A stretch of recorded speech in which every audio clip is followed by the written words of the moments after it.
Hello, नवीन व्हिडिओमध्ये तुमचं खूप सारं स्वागत आहे. आणि मी आले खाली, हे चाफ्याचं झाड आहे. मी आले कढीपत्ता काढायला, कारण आम्ही करतोय वडे. एकच मिनटं.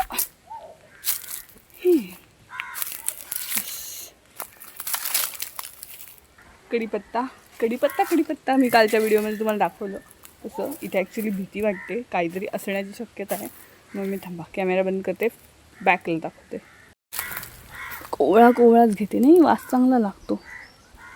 हे बघा किती सारी रोपं आहेत कढीपत्त्याची, इथून पूर्ण पसरला तिथपर्यंत.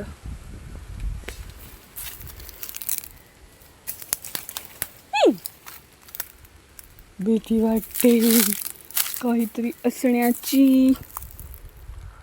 इथे ॲक्च्युली खूप पालापाचोळा आहे ना, म्हणून भीती वाटते. थोडीशी आपलं काढावं आणि पळावा. ॲक्च्युली तिकडे खूप भरपूर आहे आणि मोठा पण आहे, पण आता इथलाच नाही, ते जवळचा आहे तो, पण तिकडे खूप गचिडी आहे. यस, कढीपत्ता आणलाय काढून, हवा भरपूर, वास भरपूर कढीपत्ता इकडे. या बघा बोका माझ्या. आई ॲक्च्युली बाथरूममध्ये गेलेली, तर तिच्या मागे मागे गेली तिकडे. मी कढीपत्ता काढायला गेलेली ना, आई ॲक्च्युली त्या एका कपड्याला पावडर राहिलेली म्हणून ती धुवत होती, तर तिचा आईचा आवाज ऐकून तिच्या मागे मागे गेली ना. हो बोलते. चला आपण चेंज करूया ड्रेस. मस्त गारवार, संध्याकाळी मस्त गारवार सुटतं एकदम इकडे, पण पाऊसच पडत नाही. पावसाळं वातावरण होतं पण पाऊस नाही पडत. असे शब्द होत नाही का बबड्या. असले आता थोड्या वेळ. ॲक्च्युली मला ना हे ब्लॉग एडिट करायचे आहेत, पण इकडे नेटचा जाम प्रॉब्लेम आहे. काही करताच येत नाही असं होतं आहे नेटमुळे. आणि लॅपटॉपचं पण चार्जिंग पटकन संपते, कारण तू कोणाला विचारून गेलीस. इथे बसायचं तिला. इथे लाईट पण सारखे जातात. दुपारी गेलेली 1-2 वाजता, ती डायरेक्ट आत्ता आली लाईट. तर तो एक जाम प्रॉब्लेम चालू आहे, तर एडिट करणं मला शक्यच होत नाही. म्हणून मला माहिती होतं ही गोष्ट इकडे होते, म्हणून मी आठवड्याभराचे शेड्यूल करून आलेले व्हिडिओ, त्यामुळे ते आता अपलोड होत आहेत. तुम्हाला जे आत्ता बघायला मिळते, आता हे ते पुढच्या आठवड्यात मिळतील तुम्हाला बघायला ब्लॉग आहेत ते पूर्ण. आणि उद्या आम्ही चाललो पुण्याला. एक दादा आहे मुकुंद दादा म्हणून आमच्या नात्यामध्येच, तर आम्ही आई, मी, बाबा, अक्षय येतोय की नाही माहीत नाही, पण आम्ही चाललो 3 जण. उद्या जाऊन लगेच येणार आहोत. तो पण काहीतरी, त्याला पण बाहेर जायचं आहे, त्यामुळे तर लगेच जाऊनच त्याला भेटून यायचं होतं, कारण त्याचा थोडंसं लागलेलं म्हणून. त्याचं मी काय ते सांगत बसत नाही तुम्हाला, पण हां त्याला भेटून यायचं आहे, त्यामुळे चाललो. ती बघ, तिला आता कळलं आहे ना इथे बाहेर जायचं, सारखं बाहेरच जाते. आईला सारखं तिथे जाऊन थांबायला लागतं. तर तिथे जाते, ह्याला धरते बांबूला आणि उभी राहून राहते फक्त. इथे बसलोत आम्ही. हे बघा, आम्हाला इथे बसायला खूप आवडतं. हे सगळं इकडे काऊ बिऊ दिसत आहेत ना, त्यामुळे. हो ना. आज मी ॲक्च्युली आईचा ड्रेस घातला आहे, कारण मी खूप कमी ड्रेस आणलेले आणि माझे कालचे आणि आजचे असे मिळून दोन्ही धुवायला होते. काल मी लेट आंघोळ केली, त्यामुळे माझे ड्रेस तसेच राहिले. म्हटलं असू दे, आईला म्हटलं तर तुझा दे, तुझा घालते. उद्यासाठी एक ड्रेस ठेवून दिला आहे, कारण उद्या पुण्याला जायचं म्हणून. माझे ॲक्च्युली केस आज मी धुतलेत, म्हणून असा अवतार झाला आहे. आता पूर्ण असे केस वरती येतात. आता खूप वाढले माझे, हे इथले केस होते खूप वाढले. आधी खूप असे एवढीशी दिसत होते, त्यात एवढे झालेत, एवढे लांब झालेत. वाढ आहे बऱ्यापैकी. हे बघा उभं राहिली. आले वा, छान छान. चाला चाला कोण करणार, नुसतं तू बनायचं. हो आई, काय लसूण ठेवायचं आहे. येऊ आले थांब मी. सकाद्री, आईने नाव ठेवलं युगाल, सकाद्री. आईचे पण हे शब्द जाम युनिक असतात इकडचे. कोण ओरडत.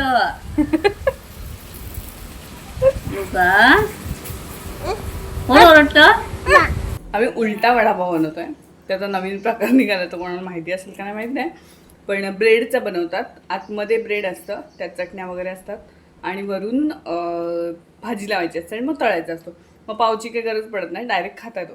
तर मी तुमच्याकडे ही रेसिपी शेअर करते. हे नवीन काहीतरी आहे नेहमीसारखाच वडा भाजी सेम बनते, फक्त जी चटणी असते ती आपली हिरवी चटणी आणि लाल चटणी जी हॉटेल जे वडापावच्या गादीवर सगळं मिळतं ना तशी चटणी असते. आणि कशी भरतात वगैरे मी तुमच्याबरोबर आता शेअर करते. ॲक्च्युली छान आहे ती आयडिया. बाबांनीच बघितली ती व्हिडिओ आणि बाबाला ट्राय करून बघा. ठीक आहे, चला. त्यांनी ब्रेड आणलेत, तर आता आम्ही तेच उद्योग करतोय. तर सगळ्यात आधी मी काय केलं, एका वाटीने ब्रेड छान गोल असे कट करून घेतले आणि त्यावर आपली नेहमीची जी हिरवी चटणी असते ती लावली आणि सगळं प्रिपेअर करेपर्यंत आईने एका साईडला तेल तापत ठेवलं. तर मग मी ब्रेडच्या एका बाजूला कांदा लसूण चटणी असते ती त्यावर ठेवली आणि वरून मस्त बटाट्याची भाजी लावून घेतली.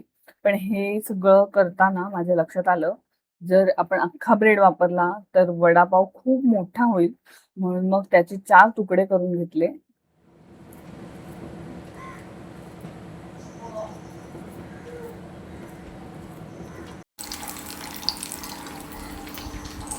एवढा हाता एवढा वडा आहे नुसता तो. आणि तळण्यावर एकाकडे 2च बसतात. एवढे मोठे वडे झाले ते, त्याच्यात ब्रेड पण आहे ना म्हणून.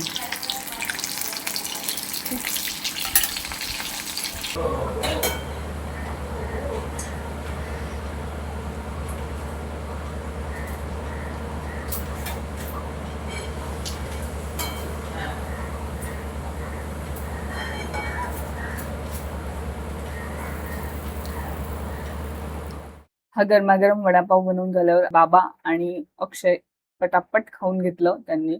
आणि मग शेवटी मी आणि आई मस्त शांतपणे एकत्र खायला बसलो.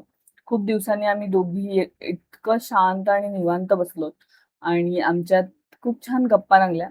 खरं सांगू का, हा असा शांत आणि निवांत वेळ परत कधी येईल मला माहित नाही. कारण आता मी एकदा अलिबागला गेले की त्यानंतर डायरेक्ट गणपती किंवा दिवाळी तेव्हाच माहेरी येणं होईल. त्यामुळे आम्ही दोघींनी आज भरपूर गप्पा मारून घेतल्या. अजिबात गॉसिप नाही केले, पण कोणाचं काय चाललंय, कसं चाललंय सगळं ते मी आईला सगळं विचारत होती. जुन्या आठवणी काढल्या. माझी मामा, मावशी ते कसे आहेत वगैरे सगळं तिला विचारलं आणि हा वेळ मनापासून आम्ही एन्जॉय केला. माहेरी आल्यावर आईसोबत असा वेळ मिळणं म्हणजे खरेच खूप सुखद असतं.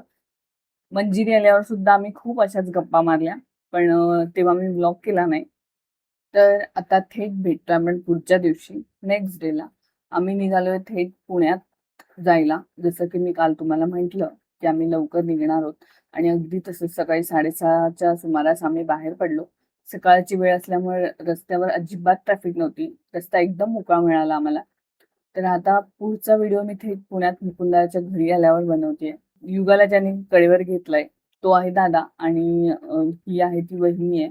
तर त्यांना एक मुलगी पण आहे, पण ती आता जॉबला गेली आहे. आज तिला सुट्टी नव्हती, आज शनिवार आहे त्यामुळे तर तिला जॉबला जावं लागलं, ऑफिसला जावं लागलं, म्हणून ती व्हिडिओमध्ये नाही आहे. तर तिथे पोचल्यावर मस्त आमचं खाणं पिणं झालं. आम्ही सकाळी 9 वाजता पोचलो होतो आणि 11 वाजता लगेच तिथून निघालो सुद्धा. खरं सांगायचं तर मी थेट एकदम धावपळ करत आम्ही आलो, कारण दादा आणि वहिनीला सुद्धा बाहेर एका कामानिमित्त बाहेर जायचं होतं. पण तरीही एवढ्या कमी वेळेतही आम्ही खूप छान गप्पा मारल्या आणि छान वेळ सुद्धा घालवला. पुण्याहून परत येताना आम्ही एका स्पेशल रस्त्याने आलो, तो म्हणजे मिसिंग लिंक हा हायवे आहे. खरंच हा रस्ता खूप छान झालाय. विशेष म्हणजे त्यात तो बोगदा आहे तो तर खूपच मस्त झालाय. मला त्याचा एक्सपिरियन्स तर खरंच खूप छान आणि कमाल होता. मला या हायवे बद्दल जास्त काही माहिती नाहीये, पण तुम्हाला पाहिजे तर गुगलला सर्च करू शकता आणि तुम्ही बघू शकता. छान केलंय. वा, सुंदर.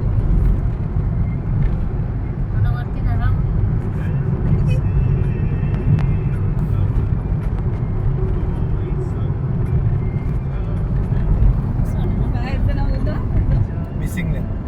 सिंग. त्याच्याकडे पलीकडे चावणी गाव आहे. मस्त आहे ब्रिज एकदम. मुंबई सारखा आहे ते. मुंबईचा ब्रिज आहे बघ. सिलिंग वाला सेम वाला सेम. सीप्लेस वरचा. मुंबईमध्ये तर खाली कॉलम आहे, त्याला खाली कॉलम नाही उभे, फक्त 3च कॉलम उभे आहेत. 11 वाजता निघून आम्ही दुपारी 2 वाजता घरी पोहोचलो देखील. म्हणजे बघा हायवेमुळे आम्ही किती फास्ट आलो ते. येताना वाटेत बाबांना चहा पिण्यासाठी थांबायचं होतं. पण मी त्यांना म्हटलं, "बाबा, एवढं उन्हात कुठे आपण चहा पिऊयात. त्यापेक्षा काहीतरी थंडगार खाऊयात." मग आम्ही मस्त मस्तानी प्यायलो. आता हे ठिकाण नक्की कुठे आहे ते सांगते तुम्हाला. तर खोपोलीत इमॅजिक आहे. तर त्याच्या बाजूला आहे. तर तुमच्यापैकी जर या रूटने कोण जाणार असाल, तर इथे नक्की हे ट्राय करा. इथे मस्तानी आणि थंडगार खूप आईस्क्रीम आणि ड्रिंक वगैरे खूप काय ऑप्शन आहेत. तुम्ही ट्राय करू शकता. फायनली आम्ही घरी आलो. आल्यावर जरा काहीतरी खाल्लं. सगळेजण मस्त आडवे झालो आणि गप्पा मारत पडून राहिलो. युगा मात्र गाडीमध्ये छान झोपलेली. तिची छान झोप झालेली. त्यामुळे तिची बॅटरी एकदम फुल होती. ती घरात आल्या तिच्या बॅगमधला सगळा पसारा बाहेर काढून खेळत बसली होती. मला तर इतकी झोप येत होती. पण युगा आहे त्यामुळे तिच्यावर लक्ष ठेवणं आहेच. जरी सगळेजण असले तरी मला एक आई म्हणून थोडंसं वाटतं की तिच्याकडे लक्ष ठेवलं पाहिजे. म्हणून मी फक्त डोळे असं उघडं ठेवून आम्ही गप्पा मारत बसलो होतो. पडून राहिली मी छान. कधी मला 5 मिनिटासाठी एक डुलकी लागली मलाच कळलं नाही. कारण सकाळी लवकर उठलो होतो म्हणून. दुपारी कारण माझी झोपायची सवय घरी मोडलेली आहे म्हणून मग इथे आल्यावर थोडंसं 5 मिनिटं जरी डुलका काढला तरी बरं वाटतं. पोरांना नाही आजले होते करायला नाही माझी पिठात खेळतात ते. आई तांदळाचं पीठ दे तुला खेळायला. मस्त लावून घे ना अंगाला. व्हिडिओ मिळाली. काय केलं? डायपर तिथे टाकते. वाचते पहिलं नक्की ते टाकायचं आहे ना.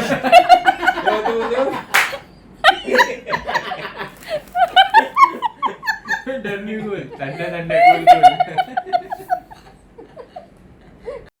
हॅलो, आता आहे संध्याकाळची वेळ आणि आम्ही आलो तर ॲक्च्युली 2 वाजताच तिकडून आलो पुण्याहून. भेटलो आम्ही, जास्त वेळ नाही थांबलो कारण त्यांना पण बाहेर जायचं होतं म्हणून अगदी 2 ते 3 तास फक्त थांबलो आणि त्यांना भेटून आम्ही रिटर्न आलो आणि मस्तपैकी आम्ही आराम वगैरे केला. माझी तर झोप वगैरे झाल्याचं चेहऱ्यावर दिसतच असेल.